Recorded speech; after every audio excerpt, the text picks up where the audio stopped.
श्रावस्ती में राप्ती नदी ने तेज की कटान, 100 मीटर तटबंध राप्ती में समाया। श्रावस्ती जिले में घटते जलस्तर की राप्ती नदी की धारा ने अपने किनारे पर कटान तेजी से शुरू कर दी है। इसके चलते जहां 100 मीटर तटबंध कटकर राप्ती में समाहित हो गया, वहीं कई बीघा कृषि भूमि फसल सहित कटकर नदी की धारा में विलीन हो गई।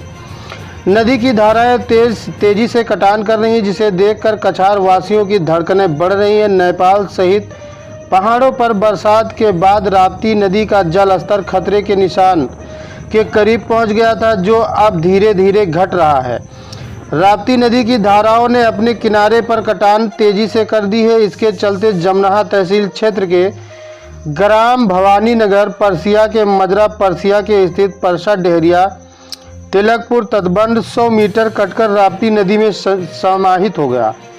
वहीं तटबंध के किनारे स्थित किसान बाबू राम माधवर प्रसाद का खेत भी अब काटकर राप्ती अपने नदी में समाहित कर रही है। इतना ही नहीं, नदी की कछार में बसा मनकापुर गांव में 37.5 बीघा, मलकापुर पांझा 25 बीघा, परसिया गांव में 25 बीघा कृषि भूमि फसल काटकर नदी की धारा में समाहित हो चुकी है। यही स्थिति क्षेत्र में बसे अन्य गांवों की है, जहां राप्ती नदी की धारा खेत खलिहान व चक मार्ग आदि को काटकर धारा में विलीन करने के लिए आगे बढ़ रही है। वहीं कटान से बचाव के लिए युद्ध स्तर पर राहत और बचाव कार्य भी कराया जा रहा है। इतना ही नहीं, कटान की सूचना के बाद मौके पर उप जिलाधिकारी जमनाहा परवेंद्र कुमार, तहसीलदार हल्का लेखपाल आदि लोग मौजूद रहे, जिनके द्वारा बचाव कार्य का जायजा लिया गया। इस दौरान पर यहां आसपास के लोग व प्रशासनिक अधिकारियों समेत काफ़ी संख्या में लोगों की भीड़ जमा रही।